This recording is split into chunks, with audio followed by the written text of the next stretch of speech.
I am Kalyan Krishnan. I'm a program manager in the Azure Active Directory or Microsoft Identity Platform team, and I work with developers who are integrating their solutions with our platform and Microsoft Graph. As this particular session is essentially an updated session that I did in 2018 around security groups and app roles. We have made a lot of additions in this area since that time, and I wanted to cover those. And I also wanted to address a couple of new other things like using scopes and directory roles, which are also part of our authorization stack. And we often get asked from developers on what they are and when they should be used. So here we are in a newer session. Covering more topics means that this session will go beyond the hour that we usually do. But this session would be recorded. The deck has a lot of slides that I would not cover in the call itself, is because they are for your reference, as the deck would be available to you in a few days along with the recording of this call, and you can basically use it as a reference point once you start exploring one or more of these options that I present here. So without further ado, I'll go ahead and get started. So this is a very 30,000 feet view of what we are going to do there here in this session. We will basically discuss authorization briefly, and then we will just go on and start discussing the various options in detail. The features that we will be walking through are app roles, security groups, scopes, and directory roles. These are the four essential features that you get from the Microsoft Identity Platform as far as implementing authorization in your applications is concerned. This session requires, there are a few prerequisites that I want to call out. If you are a developer who is just starting our platform, you might find that some of these topics are not as detailed as you would like them to be. There are links in the decks at the end that you can use to ramp up on some of the concepts that we are not covering in detail. So because we are sort of assuming that you are familiar with, in general, integrating applications with Azure Active Directory, and in more detail, you are familiar with what web applications that sign in users and web APIs that authorize using access tokens are, and you know how they work in general. There is a huge topic that we have for developers that is the permissions and consent framework. Working understanding of that is also required. And finally, in this particular session, I only cover modern apps. What I mean by that is that these are applications that are using the OpenID OAuth protocol. Two of the features covered are also available to what we call as legacy apps or applications that are using the SAML protocol or some of the other older integration authentication options that are available in Azure Active Directory. But I'm pretty sure that if you go through these, you will find them useful even for applications that do not necessarily use the modern protocol to authenticate with Azure Active Directory today. Just a very, very brief discussion on what authorization is. It's hard to explain authorization unless you explain authentication. Authentication is essentially a process of proving who you are. We basically short it to authn. And once you know who you are, once you know who you are, you can move on to essentially authorization, which is more about what you can do. So they go hand in hand. Usually authorization is always follows authentication, and which is same for our platform as well. I said a very brief explanation of what authorization is with respect to authentication. I understand that there are a lot of other scenarios where you could run into a scenario where authorization still might have to work in terms of without an authentication. But in terms of when we approach the Microsoft Identity Platform as a developer, our model is built as such that authorization always precedes authentication. One very important thing that I like to call out is that you do not have to rely on features that are provided by our platform to implement authorization. More often than not, applications, depending upon their business needs, would have their own custom implementation of their authorization stacks, and it is perfectly okay to have one which fits your business needs. This session is more about learning the features that are available and use them if you need them effectively. The features that we will be covering here in more detail are essentially app roles. I will start with app roles that you assign to users, followed by app roles that are assigned to apps, which are actually known as application permissions in our platform. Then I'll move on to security groups. We would first cover how to get security groups in your tokens. We will discuss a new feature that we started supporting, which is nested group memberships.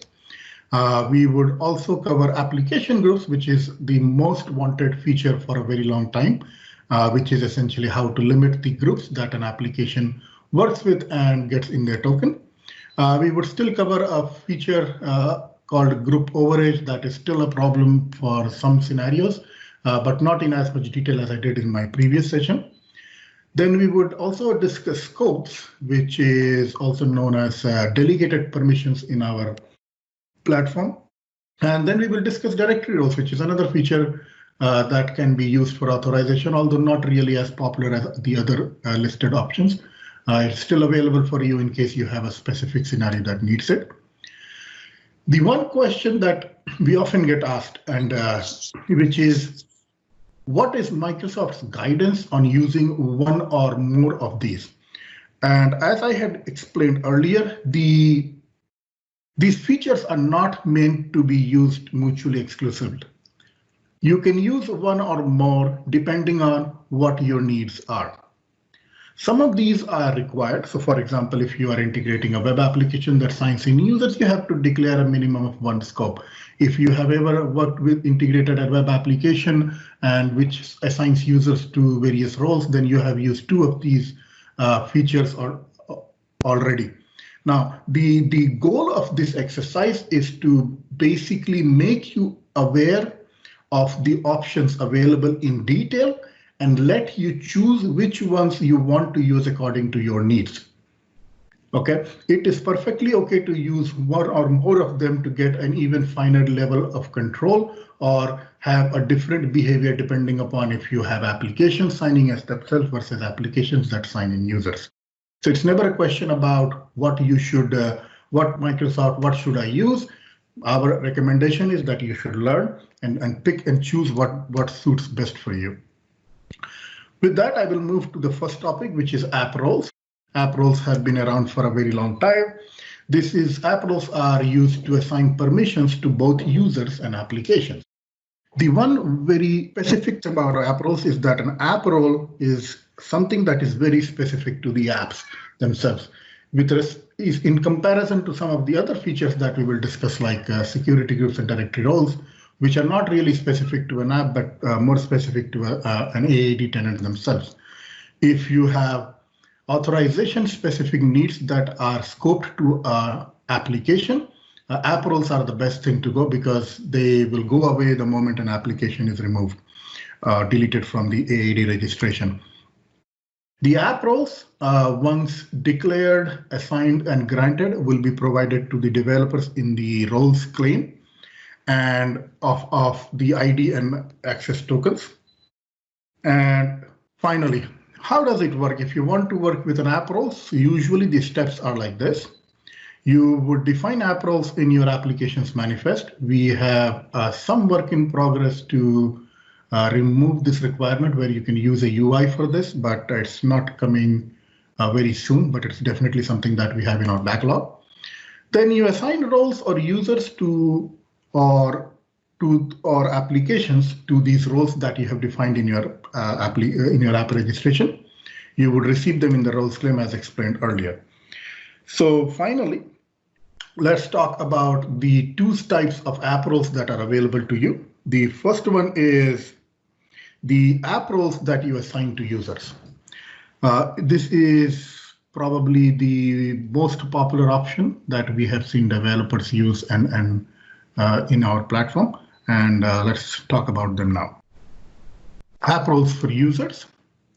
The app roles that are defined for users are the ones that will assign to users in a tenant. They're not cross-tenant. And once the definition and assignment are taken care of, developers would basically have code in their applications that take actions according to the app roles that user signing in presents in their tokens. The user assignments is usually done by members of the IT team. One of the important features of app roles is that the definition of app roles versus assignments are usually carried out by different people. The app roles for users will only be present if the user signs in. If you have app roles which are assigned to applications, they would not be present necessarily. And I have mentioned earlier, it's arguably one of the most popular mechanisms for role-based authorization in AAD. We see that this being used by hundreds of thousands of applications in AAD today. So let's go and cover what they are and how to use them. The first step that you do when you want to declare an app role that is to be used by users is to basically declare them in your manifest. There is a link that I have shared in my screen here that you can click to get a sample of what the JSON should look like. So usually you go to your manifest, you will go to the app roles attribute and declare an app role. So in this example here, I'm declaring two. One is called directory viewers and another one is called user readers. The thing that stands out here is that it has an attribute called allowed member types. If you want users to be assigned to your app roles, you should use user there. We will cover the app roles assigned to application, which uses a different value in a few minutes. The ID, which is a GUID, has to be generated by you, and please make sure that if when you are declaring one that you generate a new one using a free tool of some sorts yourself. Once you have defined your app roles, you would essentially in the AAD portal, if they are ready for you to use, if so, to assign users to these app roles, you would go to the overview of your app registration, click on Manage Application link on the right to navigate to the service principal of your app, which will be available in the Enterprise Applications Blade. Then you would click Assign Users and Groups to get a screen where you can start assigning users to your role. This is a screen that is used to assign users or groups to your application. When we say assignment, this is what we actually mean. So not only you want to assign users to your applications, you also want to assign them to a certain app role. To do that, you still click on the Add User screen. You will select the various users and groups that you want to assign to a certain role. And then you would be presented with the various roles that you had declared, and you can choose one of them and finish up the assignment. Now, in this particular set of screenshots, what I have shown you is that the assignments are done. In the assignments, I have assigned both individual users and groups.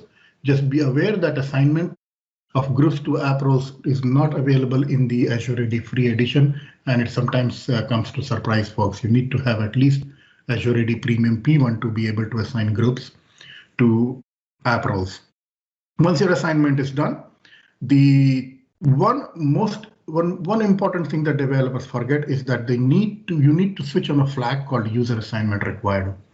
The reason why this is needed is that an application in an Azure AD tenant by default will sign in any user that is present in that tenant, including guest users.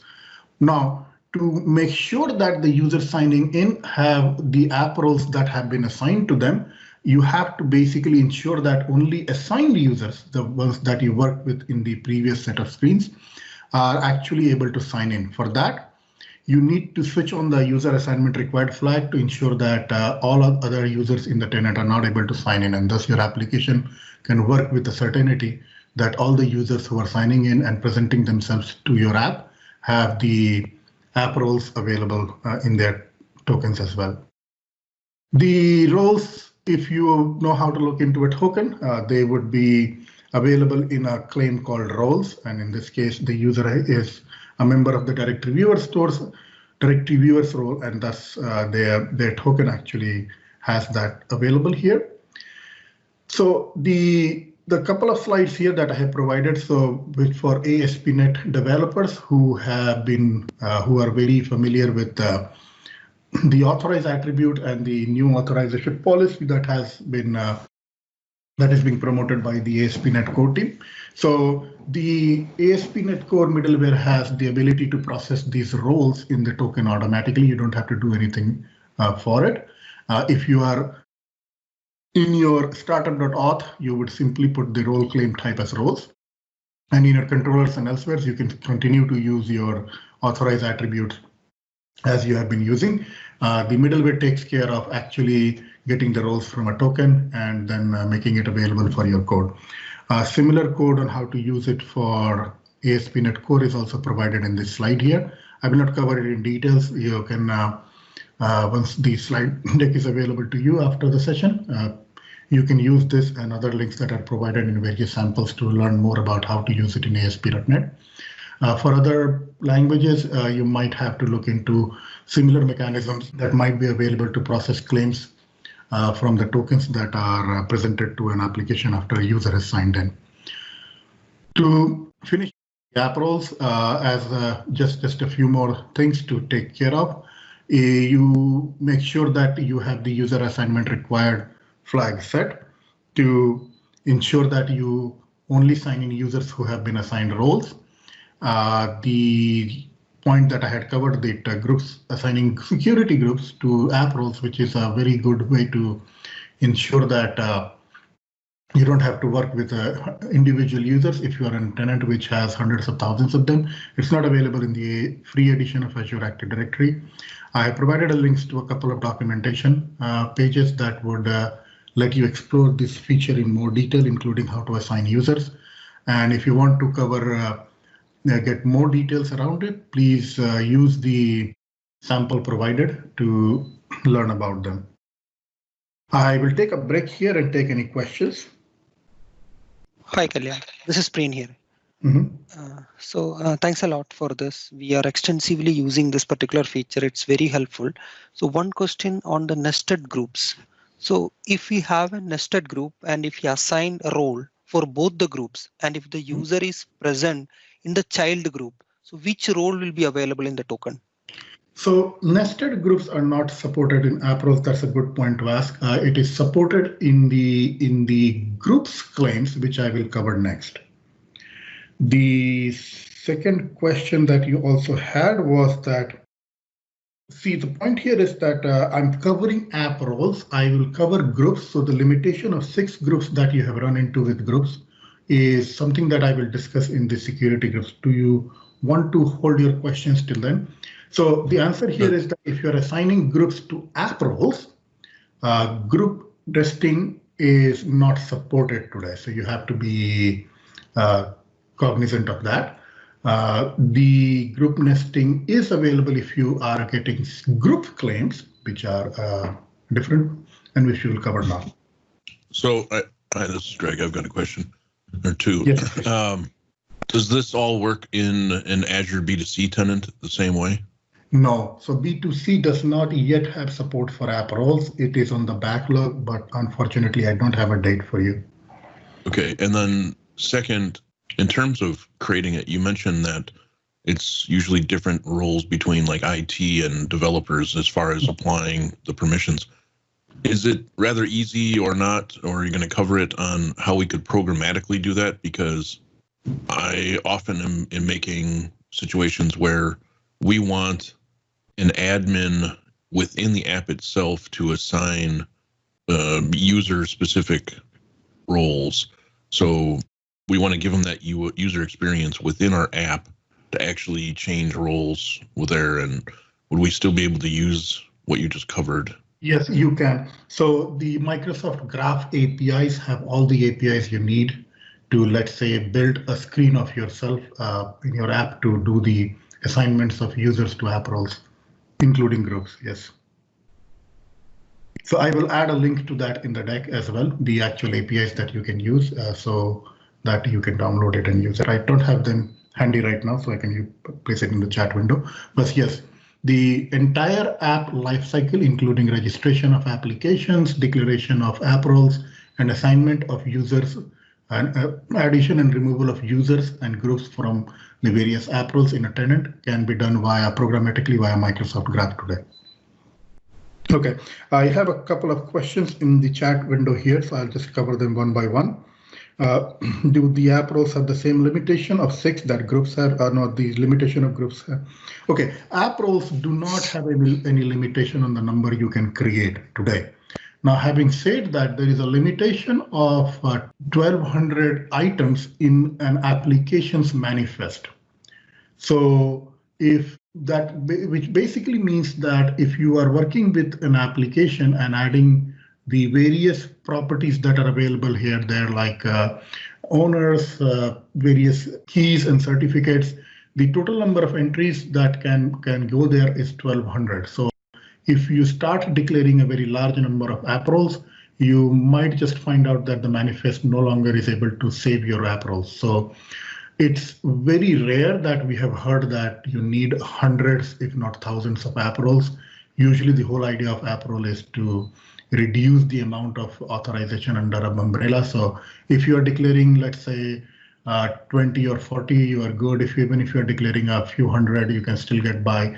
But if you are looking at declaring thousands of app roles, then probably this mechanism is not for you, not just because of the limitation in the manifest itself, but there is also a limitation of how big an Azure AD token issued by Azure AD can get, because it has to follow the various protocols, limitations imposed by various protocols that it has to work with. You would see some very inconsistent or even abruptly unexplainable behavior if you have hundreds of app roles that you're trying to work with. So yes, use them, but not really in thousands or scales of that sort.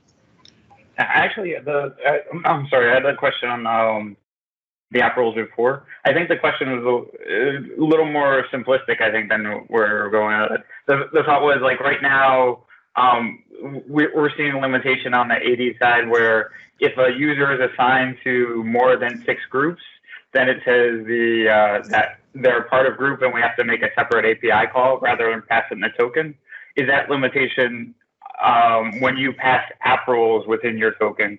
If the user is part of more than, let's say, 6 app roles, is it the same process where we'd have to make a call back to the graph to get the list of app roles that are part of? No. So the term that you have used is basically referred to as how to handle groups overage. There is no overage in case of app roles. Okay. You will either get them or you will not get them. So if you cross a certain boundary, we haven't had it explicitly defined here. It will just stop working. So, and this is why I basically gave the idea that unlike security groups where a user can be assigned to hundreds of them in a corporate tenant, the whole idea of an app role is to basically condense those memberships into a number of app roles that an app can manage. So the numbers of app roles would be much, much smaller. And yes, there is no limitation in terms of, like, a user can only be assigned to 6 app roles. A user can be assigned to each and every app role that you have declared in your app. The second one is the new GUID PowerShell commandlet can be used to generate unique GUID for app roles? Yes, any tool that can generate a new GUID can be used. Presumably, yes, we can take a few B2C questions, but unfortunately, as of today, the B2C tenant is not as richly equipped with these features as an Azure AD tenant is. So, for example, the concept of security groups and app roles do not even exist, or directory roles. So they would not apply. Those are, as I mentioned, things that we have in progress, being built upon, slowly being made available. The features would usually, once they are built and made available, would be similar in functionality once they show up. Can we let the user assignment not needed? Yes, it's up to you. It's what I had explained was essentially from a best practices perspective, not a requirement. You should try to generate a new GUID per app role, period. If you reuse an app role GUID across tenants, today you will not run into problems, but it's just a practice we want developers to avoid if possible. The GUID or the ID of the app role anyways do not matter really, is because You would not get them in the tokens unless you are doing some very specific, very detailed Graph API calls. They do not really are needed. But if you are very concerned about when and when not to regenerate a new ID, please at least make sure that you are not reusing them across a tenant at least. But then our guidance would be that they should be unique across every instance of the app that's out there. Is there a timeline when support for nested group assignment to the app role will be added? I don't have it now. The plan is plan was to support it in our previous iteration when we released what we call as an application groups functionality. We couldn't do it because of performance reasons. There is work in progress. We hope to make it available by year end, but again, those are not concrete dates today. Is it available in Azure Government? Yes, it is. I will now move on to the next one, which is to basically walk through what's called as app roles for apps, or they're better known as application permissions. Not as popular, but it's more of a conceptual item here. A lot of you have worked with app permissions, but the questions are always around how does it all come together? So I will just walk through it, what it is, how it comes together, and it's a very different functionality in terms of how you have worked and with app roles for users, and you will see that stand out when I go finish this up. So moving on, app roles for applications. These are roles, app roles that you assign to apps in a tenant. These are integrated with consent framework, or you know them as application permissions that applications or resources, as we call them, are in the identity platform expose them. The assignments or consent to application permissions can only be done via admin consent today. You cannot have users assigned by other folks like you do for app roles for users. It allows applications that do not necessarily sign in users to be assigned a number of roles that can be used to further implement fine-grained authorization on a resource like a web API. How do you do that? Before we go there, the best examples for app roles for applications is Microsoft Graph. If you have ever worked with them, you have clicked on this app. You might have clicked on this applications permissions tab a number of times and have seen that there are various app permissions or app roles declared here for you to use and grant admin consent to before you can call a number of APIs that expect these to be present in the token. Very good example. If you want to explore this in detail, I always ask the developer to study how Microsoft Graph has done it, because it will open up. It explains a lot of things on how you want to design your various application roles and scopes, which I'll cover later for you in your own applications and services. The process to declare an app roles for app is more or less similar to how you do it for users, except that you go to the manifest, you declare the JSON, except in this case, you will use the allowed member types to be application.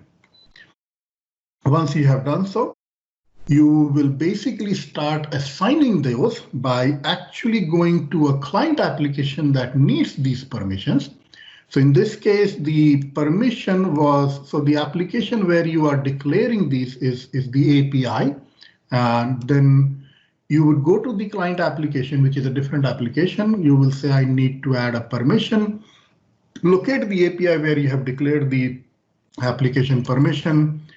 Once you have selected it and you will do a admin consent.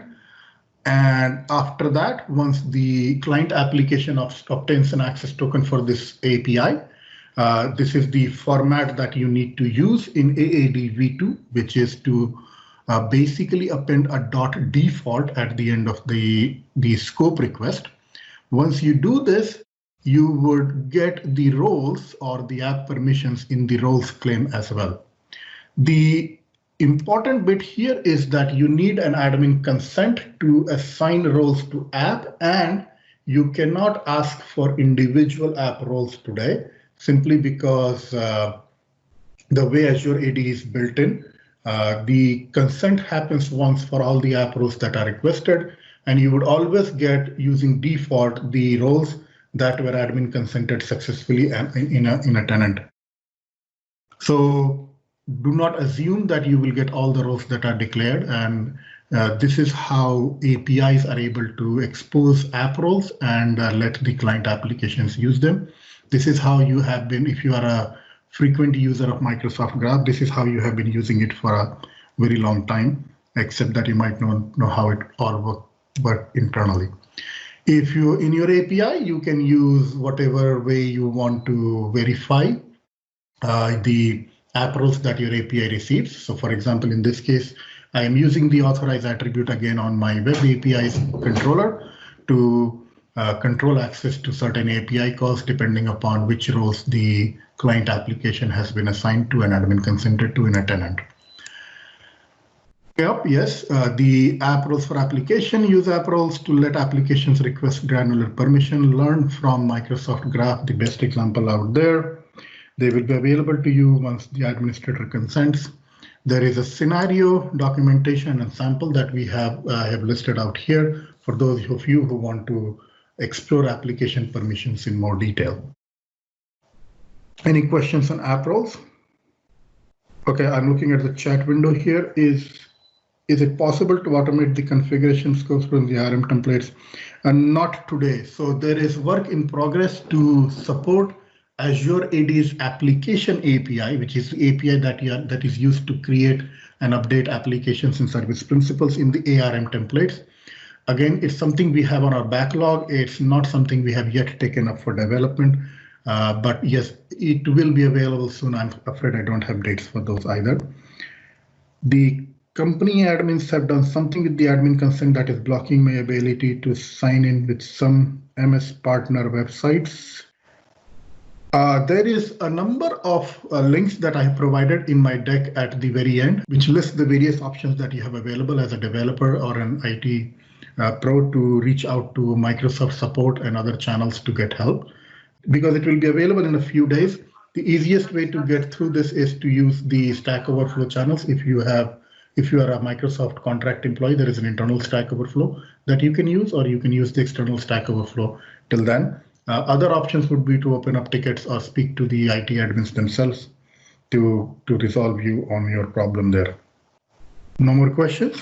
I will move on to the next topic, which is security groups. Quick overview of security groups. It's a collection of users assigned to a group. You would assign rights to security groups.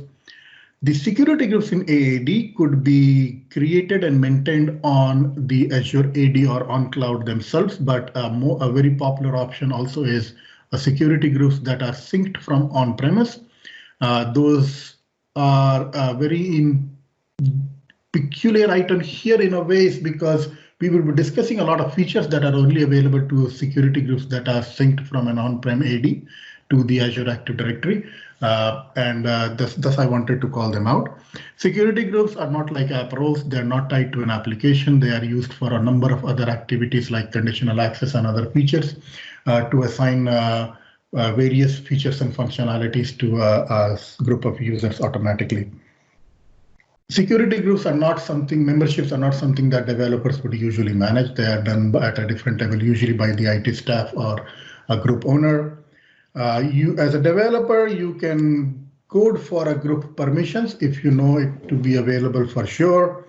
You would enable the groups claim in your application registration portal, and then you can either use the group IDs or the group names that travel to your application in a token to implement whatever authorization decisions that you want to make.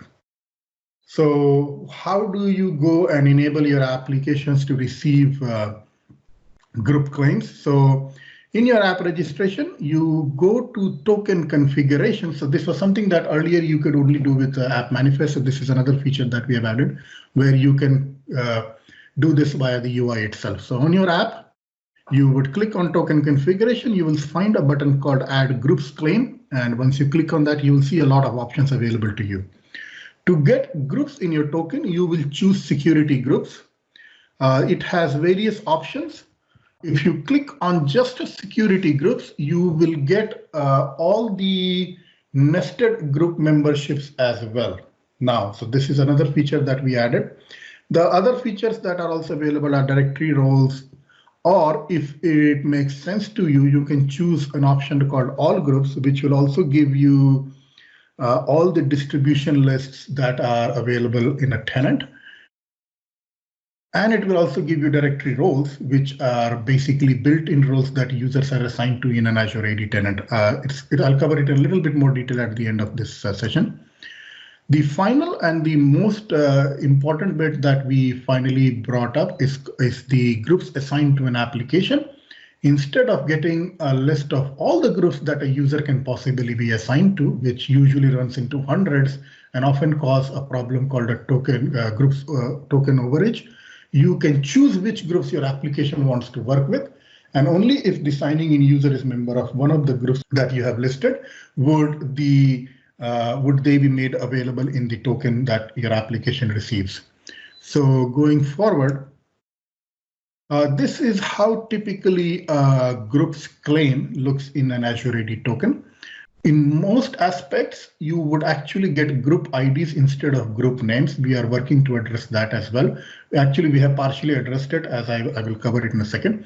But just note that unless you are working with on-premise groups, you cannot get groups name today. So if the group is not maintained or not synced from an on-premise AD using AD Connect, we have an option called SAM account name available, which allows you to get the names instead of group IDs.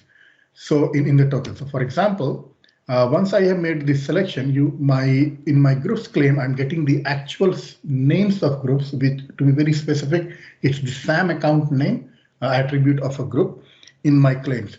Today, it only works for, as I said, groups that are synced from on-prem.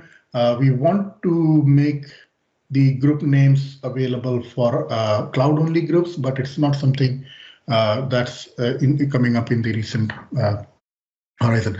There are some other options that are also available for you that you can use to set the format and how you need to receive the groups claims. I have provided these as options here.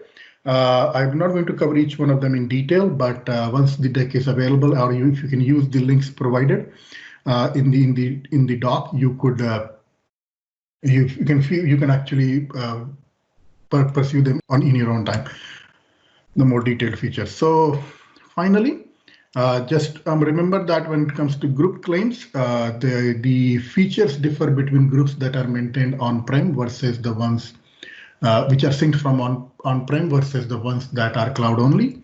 There is support for nesting groups today. If you choose security groups, you will get all the nested groups. I will cover the nested groups in a little bit more detail here. So before I go, I will take the questions in a minute. I just want to cover a couple of slides just to explain how our nested groups support looks like. So this is an example of nested groups that exists in on-prem AD. So because in Azure AD Cloud only, you cannot do nested groups today. So the nested groups membership that you will get in your tokens would be nested groups from groups that are synced from on-prem AD. So this is one example of nesting that I had created. If you are not asking for SAM account names, you will get the group IDs of the nested groups. If you choose one of the options which allows you to get a group name like SAM admin, SAM account name, then you will get the group names of the nested group memberships as well. As I mentioned, it only works on-prem today. The next topic that I will cover is called application groups. It's unfortunately not available for application groups today, but we are working on it and hope to make it available soon. Again, the second last item on the groups is application groups that we have recently launched early this year. This allows you to just work with groups that your application cares about. The problem is that instead of getting all the groups that are assigned to a signed in user, you only get the groups that you care about, you have listed in the portal, and the Azure AD will make sure that the list is filtered for you. It requires, it's not available in Azure AD Free Edition. You need to have an Azure AD Premium P1 to be able to use it.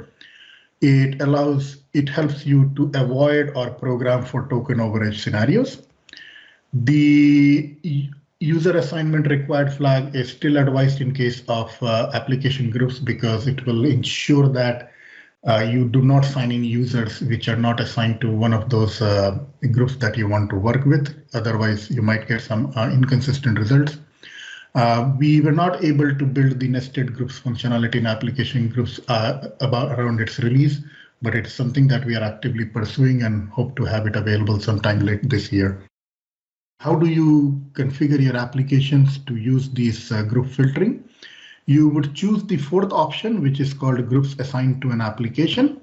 And once you do that, you would also need to go and assign groups to your apps. So to do that, you would go back to the overview of your app registration, and you would click on the managed application to get to the applications, your application service principal. Choose assign users and groups. When you go there, you select the groups that you want to work with. Now, just be careful here because this is the same screen that you use to assign roles to your users and groups as well. But in this case, we are asking you to select groups directly. The moment you do that, Azure AD, in this case, I've only selected just the groups that are available. The moment you do that, the number of groups that you have listed here or selected here would be taken into account during a user signing in to ensure that instead of getting all the groups, you will only get groups claim if the user belongs to one of these three groups. So again, if the token looks the same, it's just the way it gets filtered earlier. Yes, you can get the group names as well if you have on-premise groups. And in this case, instead of getting all the groups, you will just get the groups that you had chosen in the add users and groups screen on your apps service principal. I will not be able to do a demo because I'm actually running a little over time, but it's pretty simple. If you go through these steps, there is not really a lot of things that you can get you wrong. Use the various links and the documentation that I have provided links for in the deck to try this option out today. Again, a couple of slides here on how to use groups in an ASP.NET Core middleware. These are just for reference. I'm not going to cover them in detail either. If you are an ASP.NET developer, you will just find them useful and they help you not to get wrong. The final topic that I wanted to cover is groups overage. It's a very common, well-known problem because we do not support nested groups on a couple of places. I still have to give you a brief tour of this feature or this problem that unfortunately we have developers learn to deal with. We hope to one day take care of this and by supporting all kinds of features that we still are missing. But till those features show up and part of this session, I want to cover this. I will just walk through this for those of you who are not aware of it. And for those of you who are aware, we still have some work to do before this problem goes away. What is a groups overage claim? To ensure that the tokens do not break some of the various rules that HTTP imposes, the number of IDs that Azure AD can include in a token is limited. It's, for example, if a user is member of more than 150 groups or 200. Sorry, if a user is if your application is authenticating using SAML and a user is a member of 150 groups, then you would not get a group IDs in your groups claim. For applications using OAuth and OpenID, the modern protocols, the limit is at 200. Instead, what you get is an overage claim. Oh yes, and in case of your application is using the implicit flow with a single page application, the limit is actually even shorter because the groups are sent in the URL and you only get 6 by default. In this case, you will get a groups claims, which is essentially that us asking the developers that do not rely on the on the claims in the token, but make a call to Microsoft Graph to get the groups. This is the problem that application groups is supposed to solve, and it does so in the most in the best way possible. But again, if you are a developer who uses implicit flow today, you still have to learn to work around this. Is because if you have more than 6 groups that you have assigned to your application, and the user is a member of all 6 of them or more, you would still get an overage claim. So the point here is that if you see that this claim is there, then simply go and make a call to Microsoft Graph to get the user security group assignments. There are some steps I have listed here that you can use. There is a small mistake here. Today you don't have to need, so to make a call to Microsoft Graph to get group membership, you need to have the user.read and group member.read.all permission, not group.read.all. So that's something I will correct. So we recently launched a more granular permission called group member.read.all, which allows you granted app or user to just read group memberships and not Teams channels and things like that, which the group.read.all allows, and developers have problems getting that granted in a lot of tenants. Okay, before I go ahead, I will take a break here and take any questions on the various topics that I have covered in this particular group session. So I'm just going through the questions. I have a lot of them in the chat window. I'll cover them, each one of them. Okay. So any support for regex to only support matching names? Not that I'm aware of today, but there is the number of filtering options for token is a lot higher for SAML applications. I would advise you, Atul, if you could look into our documentation to see, but not on the modern application side for sure. Is there any plan to support roles stored outside it, application-specific roles stored in table storage? I'm going to cover directory roles. I don't think it is the same thing. Neither do we have plans to do so. But I'll note that as a feedback for you, Raj. All groups will include all groups and DL other than cloud-only groups. It will include everything on-prem and cloud-only and DLs once you choose all groups. Security groups. Even with security groups, yes, if you look at it theoretically, if you're using application groups and still end up specifying hundreds of, let's say 500 security groups in your filtered list, you might still have an overage problem going forward. It does not really go away. The application groups functionality is more focused towards developers who only need to work with a few security groups, but are basically not able to use the feature easily because of the problems with token overage. Yes, Cedric. So today you don't need groups.read.all to read group membership. Ask for group members.read.all. That will help you out a little bit because it does not give you access of your application to read things like mails and conversations in SharePoint group. No more questions. I'm going to move to the next slide set of options, which is essentially to discuss scopes. Now, scopes is usually something we cover in our permissions and consent module, but at the end of the day, scopes are also a way to implement authorization, and this is why I have included it here for your reference. Scopes is a mechanism that we have adopted to support OAuth 2. It is used to limit applications access to a user account. The difference between app roles for apps that we have covered earlier and scopes is that scopes will only and always come into play when a user signs in. So if it is integrated with the consent framework, if an application requests for scopes, the user has to consent for scopes, and then the token issued has the necessary scopes available. I'll just cover this in more detail, I know. Again, Microsoft Graph is a great example of scopes. The scopes are known as delegated permissions in Azure AD. And if you have used Microsoft Graph and if you have integrated at least even one app, You have to work with scopes because in AAD, your application cannot sign in users unless it has declared at least one scope. So if you want to see the various scopes that are available, I would advise you to go to the Request API Microsoft Graph delegated permissions screen and see how Microsoft Graph has done so. You can declare as many scopes as your requirements demand, and this is a great way to ensure that you implement fine-grained permissions in your application. This is a typical screen that a user sees when they are consenting for your scopes. I have just put it as a reference here.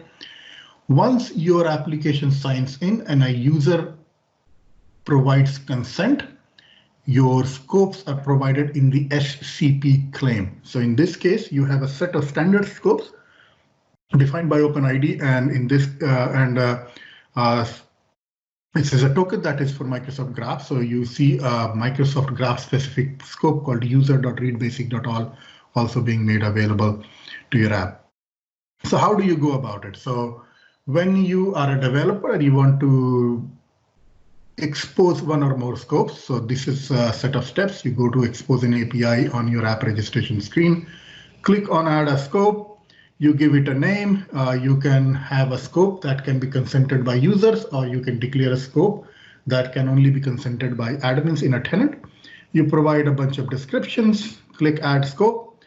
And after that, the applications that are signing in users will basically have to request your scope in the manner that I have listed here. So in your application, you would have an app ID URI, which is that something you declare in your publish and web API screen, and then you list the scope that you want the user to consent to before they can sign into your app. User gets a consent screen, you get the scope claim and then in your application. For example, here is how we have explained. You do it in our samples. In the samples, our MVC applications, before a user can do anything, or execute a certain actions in a controller, we check if the requested scopes were consented to and were provided to the application in the user's ID token. So this is what this method verify user has any accepted scope does for you. Summarizing scopes, they are delegated permissions. They can only be used, again, to repeat in scenarios where a user has to sign in. For applications, you will use app roles as explained earlier. Sorry, there is a mistake here. You use scopes to let granular permissions on your scope, on your application. Again, use Microsoft Graph as an example. Scopes can be consented by both users and tenant admins, depending upon how you have declared them. Link to a few samples and documentation that you will find useful if you want to explore scopes in more detail. I'll take a stop here and take a few questions. This is a very good question here. Sorry. If I have 3 scopes and I'm only requesting one scope in my code, should a scope requested all scopes? So in Azure AD, we will give you all the granted scopes. So today that is by design. So the problem here is that if you do not do that, the token caching mechanism gets a little awry because you will end up with multiple access tokens for a single user and a single resource. So if you request one or more scopes, you might see that your token has actually more of them, provided that the tenant admin has consented for them on behalf of a user earlier. So it's not an unexpected behavior, but the point being that your application will get the scope it has requested, although you might notice that the SCP claim has more scopes than you actually requested. Can you limit that one app has read-write scope and to an API, and another app has only the read scope? Yes, that's the whole point of requesting and consenting for it. So if you work with Microsoft Graph, one client application can have, let's say, files.read permission and files.read-write permission, but another client app can have just the files.read-write permissions. So that's the basic idea of how you use it. Is there any limit for scopes? Not today. We haven't really published any. It's like the app roles. You don't really need tens of thousands of them. Usually a few hundred would suffice.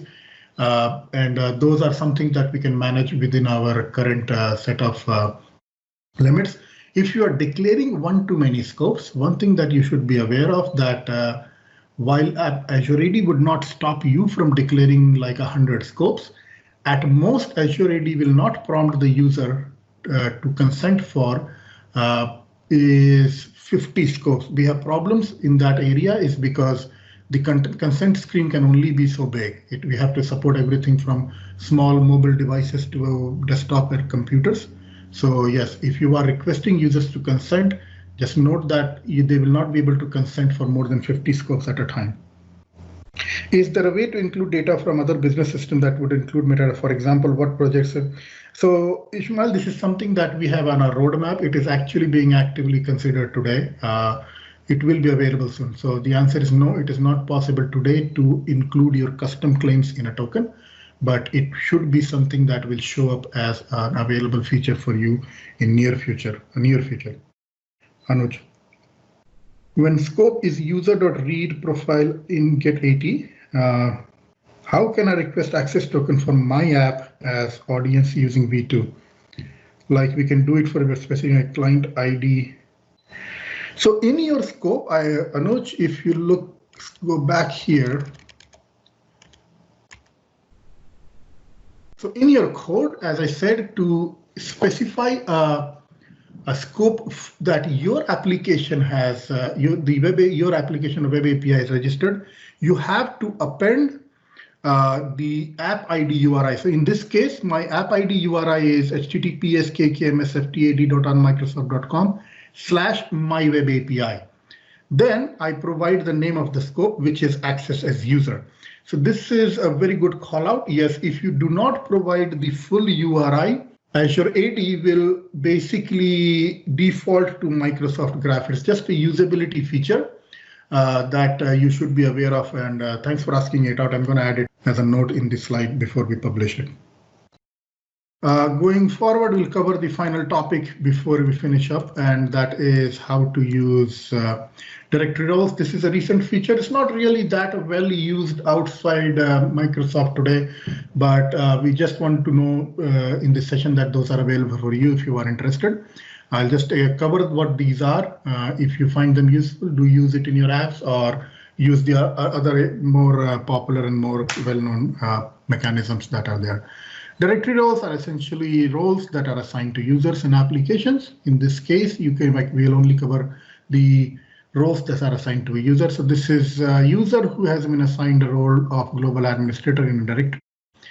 And if you choose directory roles in your token configuration add groups claim screen, you would essentially get the built-in directory roles in a claim called WIDS or WIDS. So in this case, you only get the GUID of the role. If you want to work with, you would either have to map the GUID of a built-in role with the actual name, or if you want to know what actual directory role a certain WIDS claim, a GUID in WIDS claim belongs to, just use Microsoft Graph for it, as I have explained here. That's pretty much all there is. It's very useful for applications that like to work with built-in roles that would be very, very specific Azure and Microsoft ecosystem-based applications. Only works for built-in roles which are scoped to a tenant. And it is only available for users today. If you have service principal assigned to various built-in roles, you will not get them in the tokens today. There is some documentation that I have provided help here. And this point, I'll just take one more break and take any questions. Directory roles will work if I use, yes, they will. So yes, Ishmael, there is a link to our roadmap or change log, as we say. Stephen would find one for you in and let you know. Any more questions? Although you can simply search the web for Azure Active Directory roadmap, it just shows up. I mean, that's how I find the link to where we are publishing all the various new features and changes in our product. Okay, no more questions. So I'll just finish up the conversation here by simply, so in the deck, you have a few more references that you can links to various other topics and recordings and sessions that are pertinent to this, the topics that we covered today. We have a lot of community calls going on under the Microsoft 365 umbrella. We have links to all of them. Please join them if for those that are that interest you. If you are starting with Azure AD today or Azure AD or Microsoft Graph, you can get a fully loaded Azure AD tenant with the premium subscription by joining the Microsoft Developer Program. So do give it a try. We do not advise you to use your company's corporate tenant for testing and development. You get a free tenant and use it for trying out new things and not get blocked by company policies. As somebody has asked, if you want to reach out for various help and with our platform, these are the various resources that you can use. Please use them liberally, and we have dedicated support teams in Microsoft, which will attend to you as soon as possible. Another slide for a lot of other options that are available for you to engage with us, keep up with the various things that are going on, and participate with us on the various surveys and feedback channels. The links are all provided for you here. Thank you. That's all I had for you folks today.